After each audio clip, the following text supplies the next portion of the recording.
com a presença das crianças. A gente tem saudade. Meus queridos irmãos,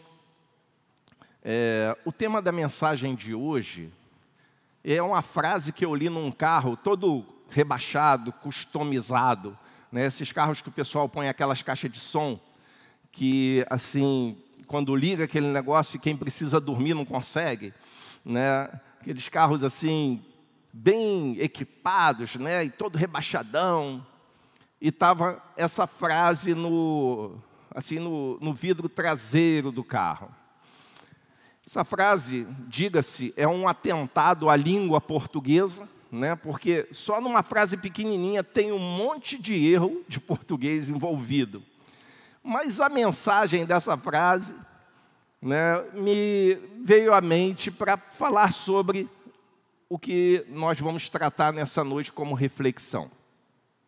Eu convido a todos que abram suas Bíblias na segunda carta de Paulo aos Coríntios, no capítulo 4.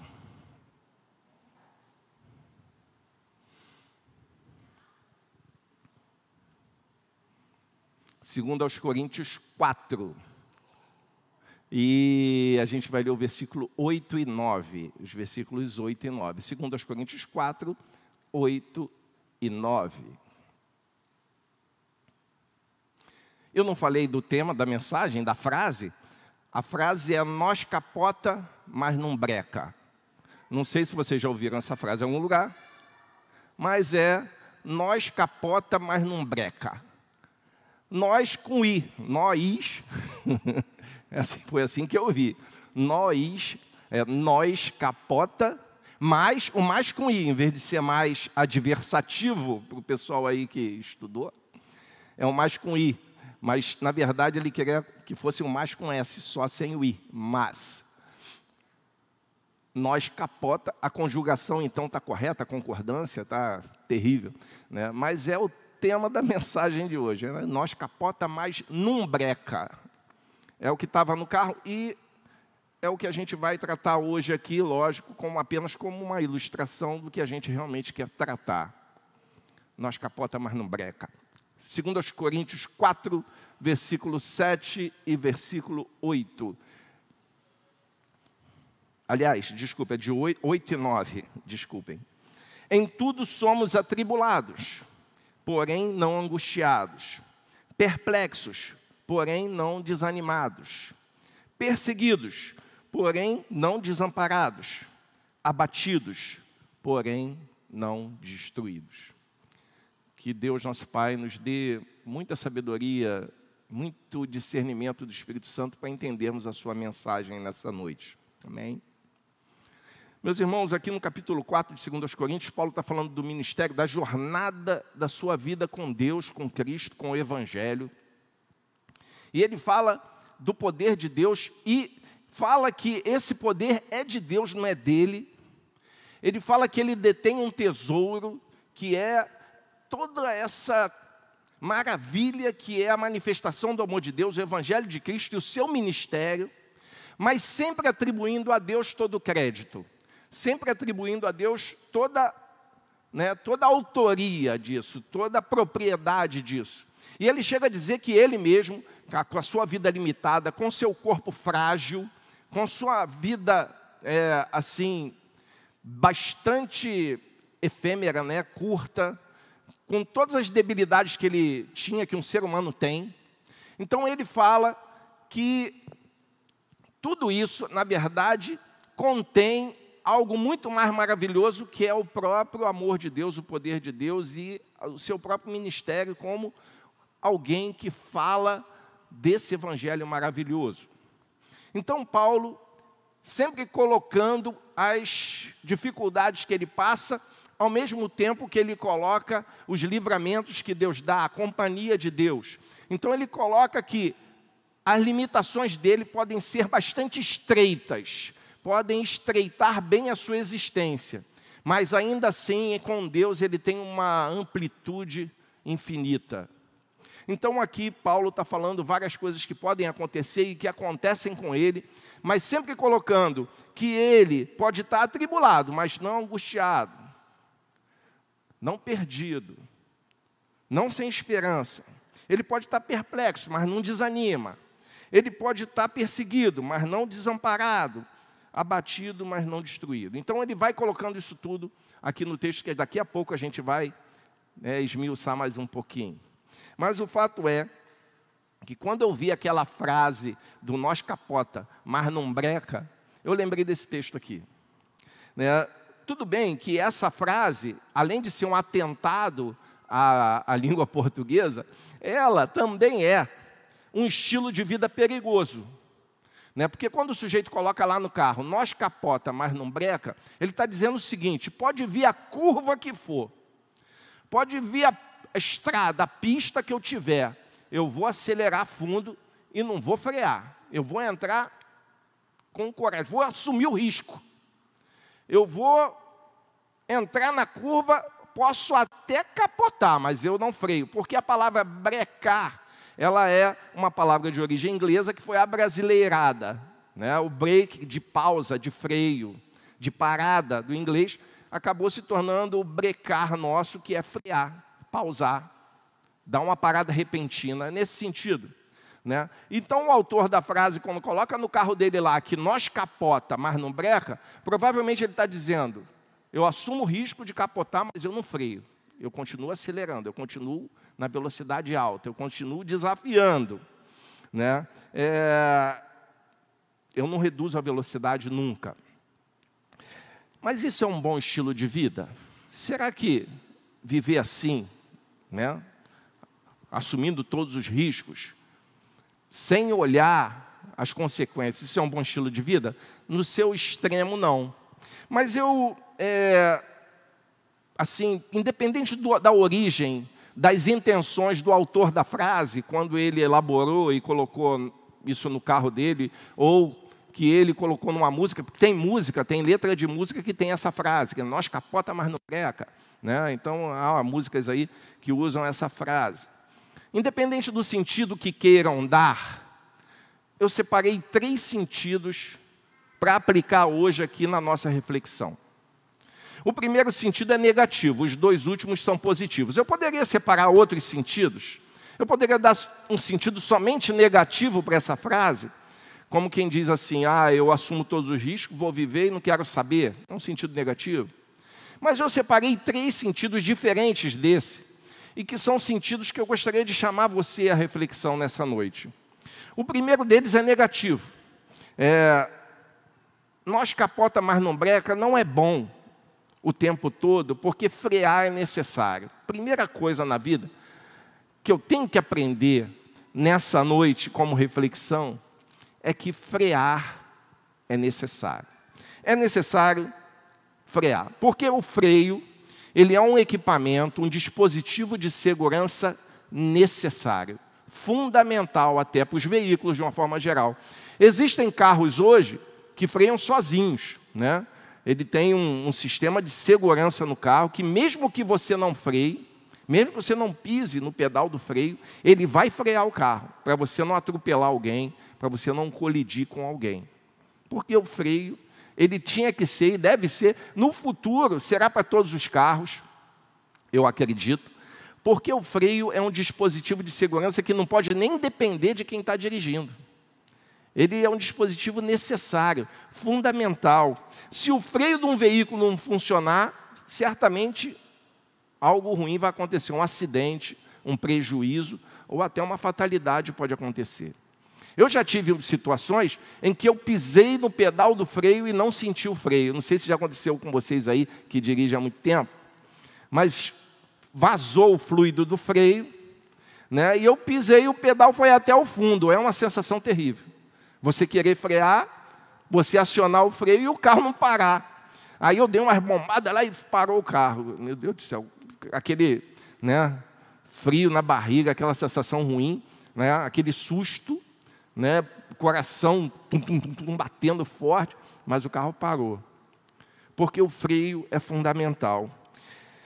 Da mesma maneira, meus irmãos, nós precisamos aprender também a frear de vez em quando. Frear a vida, frear a correria, pausar. A gente não pode ir na intensidade da velocidade da vida, apostando que não vai capotar, porque capota. E quando capota, dói. A gente precisa aprender que é necessário dar uma pausa. De vez em quando a gente precisa segurar a onda. De vez em quando a gente precisa dar um basta na correria. Porque existem pessoas que estão assumindo riscos até à própria saúde, porque o tempo todo acelerado. O tempo todo na correria. Por isso que tomar café de vez em quando é necessário. Parar, espera aí, vamos parar um pouquinho. Vamos tomar um café. Vamos parar um pouquinho, vamos beber uma água. Vamos parar um pouquinho, vamos relaxar um pouco. Porque existem pessoas que estão o tempo todo aceleradas. Isso me fez lembrar, quando eu estava pensando aqui no que a gente ia falar nessa noite, do beija-flor. Beija-flor é tão bonito, né? É um animal, né, um pássaro bonito. Mas o beija-flor, tem gente que quer viver que nem o beija-flor. O beija-flor, quando está atrás de alimento, o coração dele bate mais de 1.200 vezes por minuto. O teu, em média, 60, 70. Quando está um pouco mais acelerado, 80, 90. Mas o beija-flor, é isso mesmo, Aramis, é nessa faixa, né? Pois é, o beija-flor mais de 1.200. Quando ele está atrás de comida, quando ele está acelerado, mais de 1.200 batimentos por minuto. Beija-flor. Ele bate asa. E tem gente que defende até que ele se comporta mais como um inseto do que como um pássaro. Porque ele bate 80 ou mais de 80 batidas de asa por segundo. Tanto que a gente não consegue ver direito quando ele está. Ele consegue parar. O beija-flor é um pássaro que consegue parar no ar e consegue voar para trás. O beija-flor é um pássaro incrível. Mas o beija-flor está sempre pilhado. A gente olha aquele bicho pequenininho, aquele bicho mimosinho, colorido, bonito, mas o beija-flor está sempre brigando com outros pássaros, com outros da sua espécie. O beija-flor, até para namorar, ele é agressivo. O beija-flor, ele é o tempo todo estressado. E tem gente que quer viver que nem beija-flor. Tem gente que quer viver pilhado o tempo todo. Esqueci de falar, o beija-flor, a vida dele é curta. A vida do beija-flor é curta. Então, meus irmãos, frear é necessário. Brecar é preciso. Dar uma pausa é importante. Antigamente, eu sou de uma época em que a gente tinha atividade, e quanto mais atividade tinha na igreja, por exemplo, me sentia mais útil, me sentia mais santo. Mas até na vida da igreja você tem que ter calma.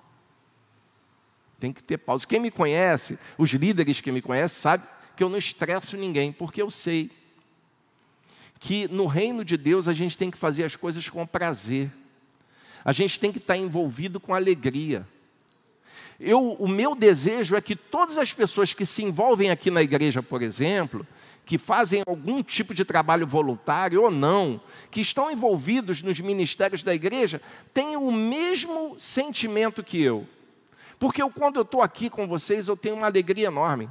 É prazeroso. É algo que me realiza. Então, eu não posso esperar que qualquer um de vocês fiquem na igreja ou vejam a igreja como um local de estresse, de pilha, um local para beija-flor. A igreja, meus irmãos, tem que ser um local para elefante, para tartaruga. Por que eu falo isso? Porque a tartaruga vive muito. E a tartaruga, ela é tranquilona. Talvez por isso ela viva muito. Eu já falei isso aqui várias vezes, né? O elefante, tranquilo, sem estresse, na calma, na alegria. Tudo bem que eu estou aqui fazendo uma alegoria com animais, né? Cada um foi projetado para viver o tempo que tem que viver. Mas o que eu quero dizer é que frear é preciso. Avalie a sua vida, vê se você não está na correria demais. Vê se você não está pilhado o tempo todo. Vê se você não vive na pressão. Vê se você não está pensando demais em ganhar, ganhar, ganhar, para depois gastar, gastar, gastar com remédio, com tratamento. Vê se você não está preocupado demais em conquistar, conquistar, conquistar, para depois ficar tudo por aí e se perder. Porque você não teve a alegria de desfrutar. Frear é preciso. Então, nós capota, mas não breca, não é uma boa nesse sentido. Não é algo saudável. Mas tem um lado que é a segunda coisa. Amar é preciso. Amar vale a pena. Apesar dos riscos. Relacionamento é risco. Você começa a virar meu amigo. Você começa a virar minha amiga. Correu risco. Um grande risco de ficar desapontado. De descobrir meus defeitos e ficar chateado. De ficar ofendido comigo, por qualquer motivo. Pelo meu jeito de ser, pelo meu jeito de falar, pelo meu jeito de relacionar, pelo meu jeito de decidir, você pode ficar chateado. É um risco que você corre ao se relacionar comigo. Mas vale a pena amar. Me amar vale a pena. Pode me amar que vale. Você vai gostar. Vale a pena. Porque amar é preciso. Porque quando a gente ama, a gente tem o risco de não ser compreendido. Quando a gente ama, a gente tem o risco de não ser correspondido. Quando a gente ama, a gente tem o risco de ser traído. Quando a gente ama, a gente tem o risco de sofrer ingratidão. Mas ainda assim, em se tratando de amor, nós capota, mas não breca. Vale a pena. Vale a pena amar. Porque uma vida sem amor é essa que não vale a pena. Viver sem amor não vale a pena. Apesar dos riscos, apesar das decepções, apesar da ingratidão, vale a pena amar. Então, nesse sentido, essa frase, ela se aplica. Nós capota, mas não breca. Quem ama capota, mas não para de amar. Quer ver? Quantas vezes você já capotou por causa do seu marido? Quantas vezes você já capotou por causa da tua mulher? Agora essa dói mais. Quantas vezes você já capotou por causa do seu filho? Eu ouvi um i aí. Parou de amar por causa disso? Desistiu de amar? Não foi isso que Deus fez conosco o tempo todo? Não é isso que Deus faz conosco o tempo todo? Nos ama apesar da nossa ingratidão. Nos ama apesar da nossa infidelidade. Nos ama apesar da nossa indiferença. Nos ama apesar de ver que a gente não se ama um ao outro. Que os filhos dele muitas vezes se odeiam. Que os filhos dele muitas vezes se tratam mal. Que os filhos dele muitas vezes se dividem por causa de bobagem. Mas em se tratando de Deus, ele continua amando, ele não para, ele não desiste. Por isso que vale a pena amar. Se por um lado, a gente tem que frear de vez em quando, na correria da vida, por outro lado, vale a pena amar e não frear mesmo, continuar correndo risco, acelerando, na mesma intensidade, com todas as curvas que vierem, com todas as capotagens que a gente passar. A terceira coisa que eu trago como sentido nesse texto é que a gente não deve desistir. Você não deve desistir de si mesmo. Você não deve desistir dos seus sonhos. Você não deve desistir da sua fé. Você não deve desistir da sua esperança. Aqui no texto, vamos lá de novo, 2 Coríntios 4, 8. Olha o detalhe do texto. Em tudo somos atribulados, porém não angustiados. Você vê que cada tormento que Paulo cita, ele tem um porém. Em tudo somos angustiados, porém, aliás, em tudo somos atribulados, porém não angustiados. Nós capota, mas não breca. Se Paulo tivesse visto a frase no para-brisa do carro lá, ele ia falar isso. Nós capota, mas não breca. Porque nós somos atribulados, mas não permanecemos angustiados. Perplexos. Às vezes a gente fica de boca aberta, né? Às vezes a gente fica, caramba, o que eu faço? Quantas vezes na vida a gente toma um susto? Não é verdade? Vem um problema que a gente não esperava, vem uma perda que a gente não imaginava, vem uma dor que a gente nem sabia, vem um problema no corpo, na saúde, que a gente pega o exame e olha, meu Deus do céu, eu tenho isso, minha glicose foi lá para cima. O ácido úrico, e por aí vai. E o triglicerídeo? Não como mais pizza. Vem tudo isso, a gente fica perplexo. E a perseguição, Paulo está falando de perseguição aqui. Vem um monte de coisa, vem o chefe dizer que eu vou ser mandado embora. Vem o patrão e diz que está cortando o custo. Perplexos, mas não desanimados. Olha o que Paulo fala, perplexo, com susto, mas não desanima. Nós capota, mas não breca. Perseguidos, porém não desamparados. Olha só, Paulo sabia o que era perseguição. Paulo sofria o tempo todo perseguição. Aonde Paulo ia, ele saía de uma cidade, falava do evangelho ali, aí vinha a gente perseguir ele. Aí ele saía daquela cidade e ia para outra. Aqueles caras que estavam na outra cidade lá perseguindo, saíam de lá, vamos atrás dele. Aí iam lá, atrás de Paulo. Porque tem gente que vive assim, vive para perseguir os outros, vive para atormentar a vida dos outros. Paulo experimentou muito bem isso. Perseguidos, mas não desamparados. Nós capota, mas não breca. É o que Paulo está vivendo aqui. Abatidos, porém não destruídos. Esse mesmo Paulo é o que vai dizer que nada, nenhuma dessas coisas, perseguição, angústia, nada disso pode separar a gente do amor de Deus. Nada, nenhuma dessas coisas. Podemos seguir, meus irmãos, porque a gente crê que Deus não nos abandona jamais.